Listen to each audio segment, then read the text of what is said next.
welcome to the show where we share the stories of the many who intersect with our healthcare system but are rarely heard from. My name is Kevin Poe, founder and editor of Kevin MD. Today on the show, we have a family medicine physician in rural Maine.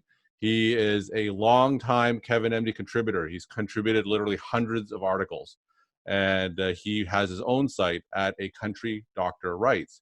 He's Hans Duvefeld, and he's coming up with an upcoming book, A Country Doctor Writes, Conditions, Diseases, and Other Life Circumstances. I'm excited to have him on the show. Hans, welcome. Thank you.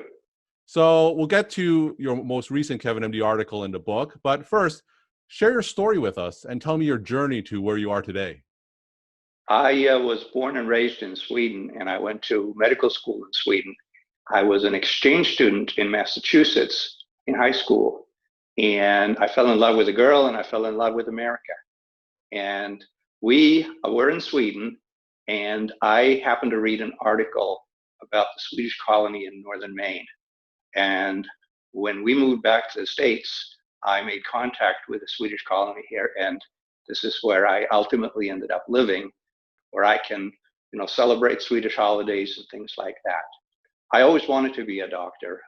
People tell me that when I was 4 years old, I said that I was going to be one, and here I am. Fantastic. And how long have you been practicing in Maine? I came to Maine in 1981 to do my residency. I graduated from medical school 40 years ago, which is a frightening number, but Maine 81 and graduated from my residency in 83. So my entire American medical career, I have been in Maine. So we're now talking in the second week of June, and I'm curious to see how the pandemic has affected you and your practice in rural Maine. Very little, surprisingly. We've had very little of the virus disease here. I would say I do in-person visits about 9-to-1 telemedicine visits here. People don't like technology. It's an old-fashioned kind of culture here. Van Buren, where I am, is right on the Canadian border, and we have a fairly old population, and they'll wear their mask and they'll come into the office. I also worked for Bucksport Regional Health Center, where I spent a lot of my career running a Suboxone group on Tuesday nights. We meet via Zoom, and that has worked very well. We have a breakout room and things like that where I see the patients. So I see more of an impact in my Bucksport activities than here in Van Buren. One of the things that I love about your blog posts is the storytelling aspect. You tell wonderful, wonderful stories. And your most recent one on Kevin MD is titled, Will Telemedicine Make Us Better Diagnosticians? A lot of us in primary care are now resorting to Zoom meetings with our patients in telemedicine. Can you share how that has affected the doctor-patient relationship? I think it has eliminated a lot of the distractions that are built into the modern medical office. It is one-on-one more. You don't have all the other people asking questions at check-in, and some of those mandated screening things, it's kind of a pet peeve of mine, could be done outside of the valuable time that the provider and the patient have together. And I think that we're looking at things differently. When we are together, we have more of an opportunity to connect because the distractions are gone, at least for now. And going forward, I think virtual medicine or telemedicine, they're both going to be here to stay. So this is a rapid change for a lot of us in healthcare. What's your number one tip that you could share with other primary care clinicians on how to maintain that doctor-patient relationship virtually? I think you have to show a little bit more humanity, a little bit more of yourself. I think that has helped me, for example, when I see patients in Bucksport 200 miles away that are new to the group. I tell them a little bit about where I'm sitting, what the circumstances are like here, what the weather's like, and how much snow I shovel. And I tell them that I have, certain interests and so forth. So I think that you have to go the extra mile to be a real person. So in addition to everything that you do, you're also a prolific writer. You have close to 1,000 blog entries over the past 10 years. So tell me about your background in writing and why you decided to start your blog and why you decided to share those stories. I always liked to write, and I remember I did the monthly newsletter for the Boy Scouts and things like that earlier in life. In 2008, I started to write because there were a lot of frustrations in medicine, and I felt that I needed to put in words those feelings that were kind of coming in second place. Looking at all my frustrations, I said, wait a minute, I am here doing this because of this long-standing passion I have.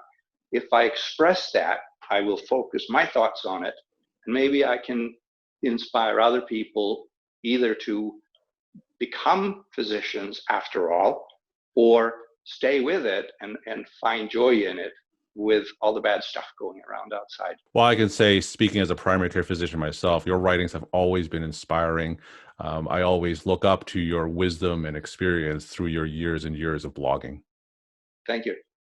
So I understand you're coming out with a book in the next few weeks or so. It's called A Country Doctor Writes: Conditions, Diseases, and Other Life Circumstances. Tell my audience a little bit about that book.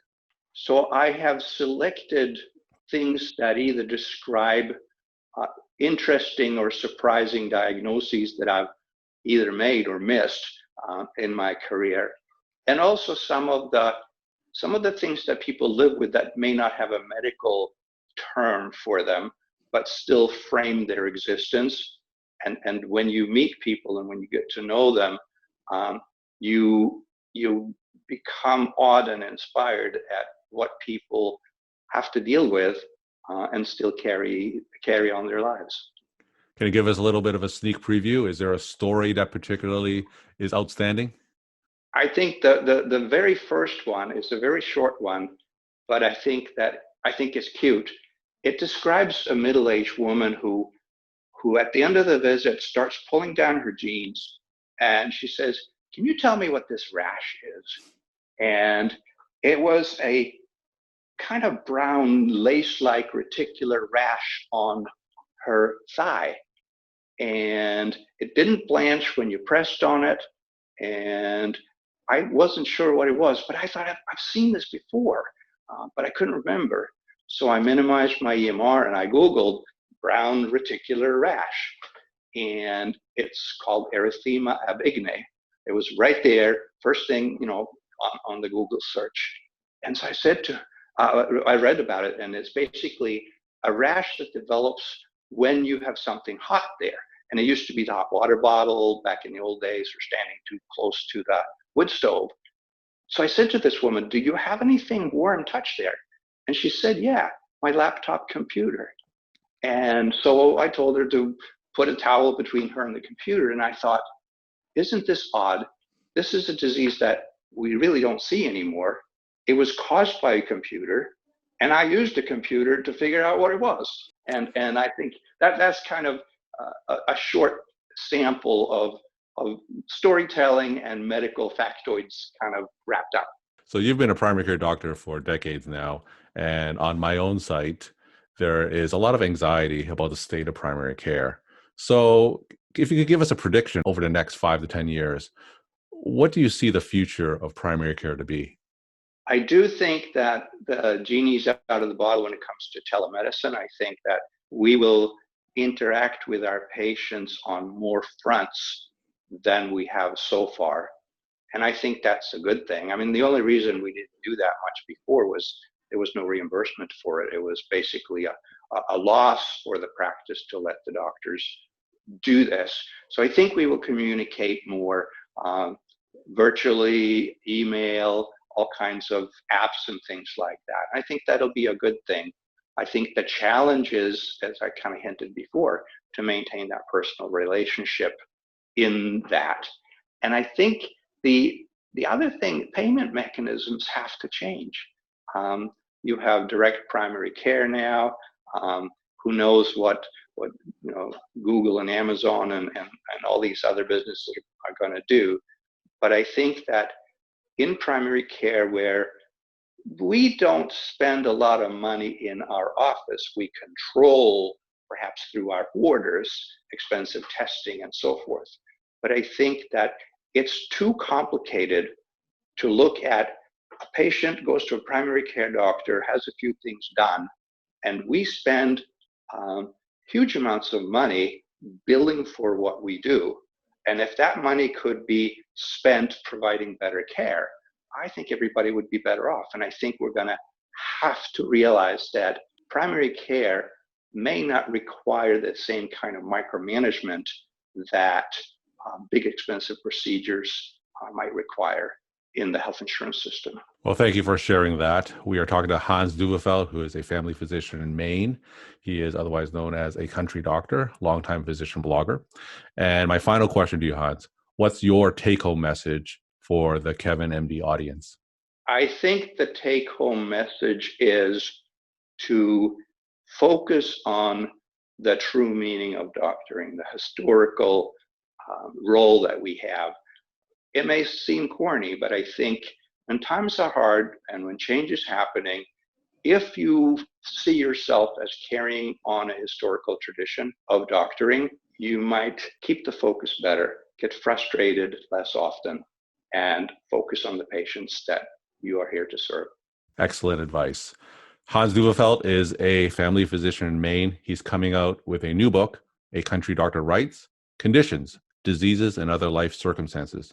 Hans, how can people find you and how can they find the book? So I don't write regularly on my blog now, but I put links to where I am published. So acountry-doctor-writes.com is the place to find me. Hans, thank you so much for joining us on the show. My pleasure. Thank you.